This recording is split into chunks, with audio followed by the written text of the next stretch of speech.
like young girls and for our daughters. It looks horrible. Like I told him, I said, now take one of our daughters meeting and falling in love with a man like you who exudes and exhibits the behavior and has every trait that you have, the good, the bad, the ugly, and in between. And would you be comfortable giving him away to her? One thing I And can I and answer, I and I and I meant can that. answer that question wholeheartedly, and I can stand on it. I would not be mad because one thing about me, I'm a provider and I'm a protector. That's one. Hey guys, and welcome to Little Black Book 91. We're talking to you guys again about Jack and Jock, sorry, young Jock and Kendra. And I want to talk about this from a broader perspective. Superiority, moral superiority will have your ego thinking that you're better than the other person while staying in the same mud as the other person. And I was trying to break down this video into several components. I've broken it down to 4 or 5 different parts. I'll talk about Kendra. I'll talk about young Jock, and I hope that men and women can actually really receive what I'm saying in this aspect. She talks about moral superiority, and how that comes about is whenever she describes the situation with the kids, for instance, she talks about how, and I mentioned this in my last video. She talks about how young Jock's behavior. She wouldn't want this for the kids, and she got really passionate about it. I wouldn't want this for the kids. I wouldn't want to see our daughters, if they were to marry you with every good, bad, and ugly. Or I wouldn't want them to. Would you want them? Would you want them to marry? And the key thing here is what she's trying to insinuate is the moral superiority angle. The problem with her moral superiority in a situation is she's in the same situation. How are you given moral superiority and you're in the same situation? It gives hypocritical. And the reason why she can't see it is because the female ego, and when I say female ego, take female out of it and just call it ego. When I say female ego, I'm not even differentiating between the two really. This is ego. And the ego here is playing her more than she actually realizes because she's in the same situation, right?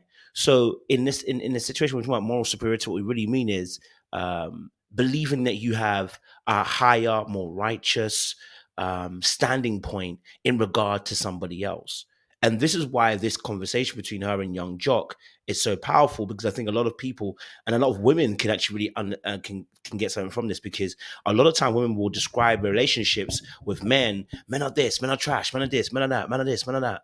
And by the way, I think there are men who are like that, and there are women that are just like that.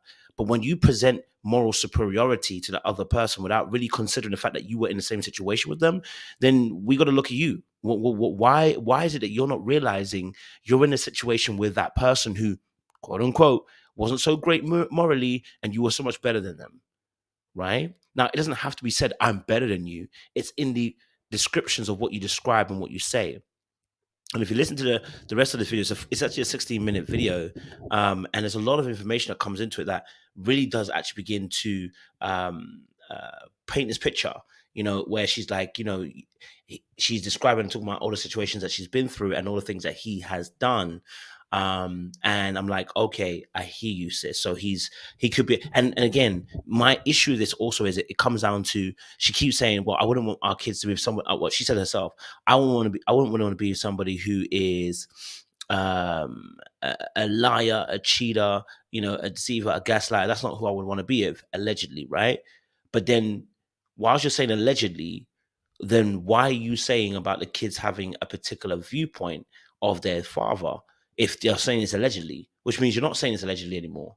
It's pretty much confirmed for you, because you're telling the kids not to follow in his footsteps.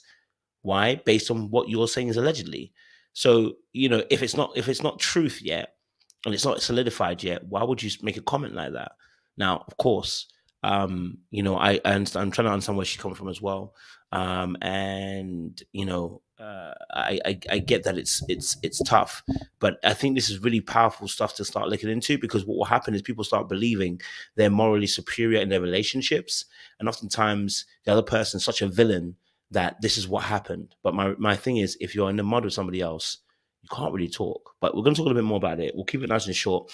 Like it, share, subscribe. Click on that bell button for notification of the what uploads. And for those of you who are returnees, you know what it is. You got the minerals. Listen, let's get into this video a little bit deeper. Let's play it a little bit more, and then I'll break down some more of what happened. One thing But about being it. a provider and protector does not make it okay to be a liar, I a didn't say cheater, a what. No, no, womanizer. no, no, It no. doesn't. Listen, Listen, that just makes you a I don't practice protector lying on the who regular. is a liar, I who don't is a practice cheater, and lying who is a on the regular. womanizer. That's not okay. I do not practice lying on the regular. One thing about it, when you talk about any human that you're gonna ever encounter, everybody done told a lie. Yeah, I know. Okay, everybody ain't did what you done did. Hey, you're right. Exactly. Everybody ain't did so what you done don't try to. I know, but don't try to normalize. I'm not. What you have I done. absolutely am not. What like I'm saying, your life is not normal. It's not no model that I want a mirror to follow, a money to follow, cadence to follow. Okay. Let's pause it right there, okay? You saw the energy shift and you saw the energy get a little bit amped there as well from her side of things, you know? And what she's trying to do is use moral superiority to try and paint this picture. You know, I wouldn't want Amani and Cadence to follow this type of lifestyle. Baby, you married him. I don't think you understand where you're coming from. You cannot stand on a moral high ground talking about how you think the kids shouldn't follow his route, but you doing what you're supposed to. You're doing what the very thing you're preaching about. So then you end up being hypocritical, right? And I mean it in a lighter sense. I don't think she necessarily is a hypocrite. I'm just saying to you that you can't use a moral superior high ground in this instance. And I see this a lot of times, especially from women in relationships, when I hear them talk about relationships with men. Now, am I saying that men don't do this too? They do, but I'm talking about the women today. So let's deal with them. You hear this a lot of times in the way they describe it. When they describe their past relationships, they're always a moral superior one. And it's like, yo, if you're always a moral superior one, how you keep getting this wrong? Why do you keep meeting douches and bags? Like, what's going on? Then we got to ask questions about your actual discernment, right? And are you really morally superior, or you just put yourself on that pedestal? The same way that our sister here is doing the exact same thing. She's putting herself on a pedestal, not realizing you can't see the own log in your own eye. And so this is more of a case of, to people who are watching this, like, before you start typing in my comments and give me paragraphs about how bad men are, I want you to look at your own relationships and ask yourself the key question: did you really have the moral superior high ground? Did you really? Or were you doing the exact same things they were doing? But because you believe in your hearts of hearts, you don't do it the exact same way. You don't have the same intentions. You don't have the same. Is that why you have the moral superior high ground? You know, it's more of a check yourself first before we check others kind of conversation in this particular video. Because when I saw it, I was like, oh God, I didn't even realize. Now we're going to deal with Jock, because Jock said something really powerful here. He said about, I'm a protector and a provider. And if that's all you think about when it comes to a man and relationships, that's what's great for your daughters. We've got a huge problem. We've got a huge problem. Oh, don't worry. We're going to talk about Jock. Don't worry about that. We're going to get around to him. Okay, let's just watch the last bit. Not. Okay. And I don't think their mothers would either. So let's be honest. So what are you saying? What is that saying about me? I'm your husband. Well, you basically saying you wouldn't want my sons to be like me. I would not want them to have as many children. Okay. And I would not want them to have all of these different situations.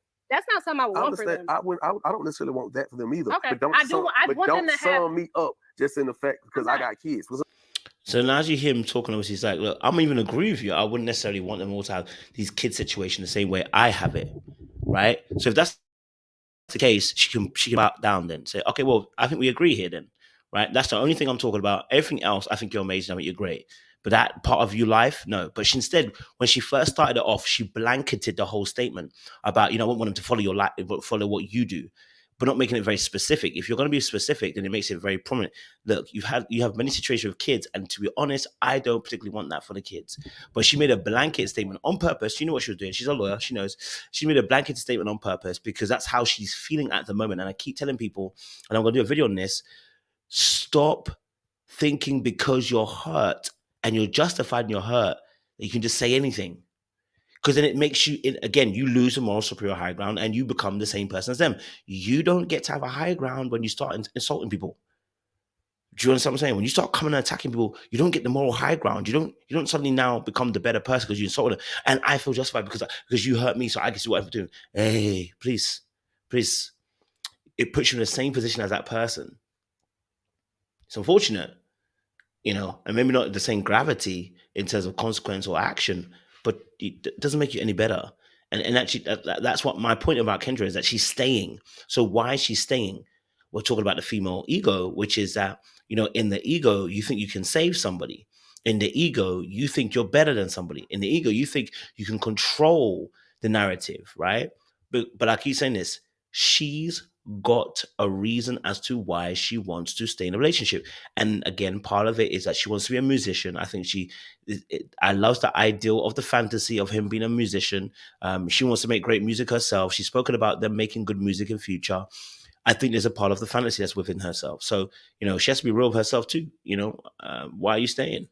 Let me tell you something. It's not just because you have children. I'm gonna say it like this. It's not just because you have children. I'm gonna say it. That's not what I was saying. Put it on the table. Come down. That's not what I was saying. Because it's not because you have. It's not. Well, I'm sure you would. But if you listen to it from a logical standpoint, it's not the fact that you have children. It's what you say that the children are not the issue. Don't just make it seem like I'm a bad person. Don't make some fucked up individual. What you're not gonna do is do that. I didn't say that. But that's how you put it. You said you wouldn't want my son to be like me. I wouldn't want them to do some of the things that you have done. And I wouldn't want my daughters to do some of the things you've done. We're human. That's what I'm trying to say. To do majority of the things that I've done. Listen, what I'm saying is, when you talk about me, notice how she again, that last part she says, you wouldn't want the kids to do a majority of what you've done, but you know what, they want to do a majority. You would want them to do a majority of things that I've done. Are you married or you're not? Look, there's certain things you just don't have to say. When you say, and again, I keep telling people, you actually reveal a lot about yourself in the way you handle these type of situations. Many people come out and they'll be like, and I think because again, women get hurt a lot more, or at least women oftentimes speak about their pains that they go through in terms of relationships with bad quote unquote men. And it's always like, we get hurt. And what they don't realize is, right, sometimes, and I say this because we was live on a show in America and somebody was like, admittedly, it was a man who brought it up and the ladies all agreed. And I was like, yo, it's absolutely trash what he just said. It was Phil. Phil knows exactly what he's talking about. He knows exactly what he did. When he was like trying to incite violence, we knew what he was doing on stage. He was saying obviously about 80-20, right? So like women are 80%, was like 80% of the time right. They're not 80% of the time right. That's not true. Right. But then that promotes again the superiority of a woman once more again. And what that does is it makes them fallible in aspects when they can't see their own blindness. This is not all women, by the way. I'm talking about this particular situation, and anybody else who can identify with some of these aspects, you'll know, because when I'm talking about you, it will make sense to you. Right. I have my own superiority. I would have my own moral superior complex sometimes. And I wouldn't say complex. Complex is a very different situation. A moral superior mindset sometimes where you think you're so good, right? And that comes from religion. When you spend so much time in religion, not in faith, you develop that I haven't broken over the 10 laws, so I'm so great, I'm so amazing. And if you do, then you're so bad. And all that does is makes you so righteous. It makes you come off this moral superior person. And actually, it's this aspect of ego cloaking itself as moral superiority. It's ego and pride cloaking itself as moral superiority. And that's why I'm saying to you that when I'm listening to her talk, you might be agreeing, saying, yeah, why would their kids want to be like Jock? Well, why would their kids want to see their mother with somebody who the mother doesn't believe that the kids would like to be like? Think about what you're saying. Do you see what I'm saying? You don't have no leg to stand on. So what are you showcasing? You're saying one thing and doing another. Now you look like more of a hypocrite than he does. Because at least with him, he's not saying, I don't want the kids to be like my mother. But the kids are going to hear you say, I don't want the kids to be like you. But then you stay with him. Why? That's confusion. Right? You don't have a leg to stand on. That's what I'm trying to let you know. And actually, like I said, it brings insight into actually, is this how you're going to behave in relationships? And a lot of people sometimes will say, well, that's because that's the type of relationship, that's because the kind of man that brings that out of her. You need to take accountability for the relationships that you're in and how you behave in them. Now, I may have a girl who may be so much more ruder, but if I then begin to get rude as well, I can only say for so long, you know what, it's because the kind of relationship I was in. Well, either I've got to remove myself or I've got to learn how to have self-control and be disciplined in the way that I handle certain situations. Yes, you can have a snap. It happens once in a while. We all know that we're human beings. But if you can end up in that situation, that's why I always say to her, when I look back at my past relationships, I take accountability for each individual one. The part that I played in that relationship, whether I was done dirty or not, I must take accountability for aspects of it because I played a part in the downfall of the relationship. Whether it's been a choice, whether it's some of the behaviors, whether it's some of the things I didn't do, whatever it is, there is some aspect of things that I can take some accountability for to change my future outcomes. Anyway, let me leave it there. Like, share, subscribe, click on the bell button for notification of uploads. Let me know your thoughts down below. I'm sure I'll get some pushback on this, but it's good to talk about these things. I appreciate you guys a lot. It's loaded.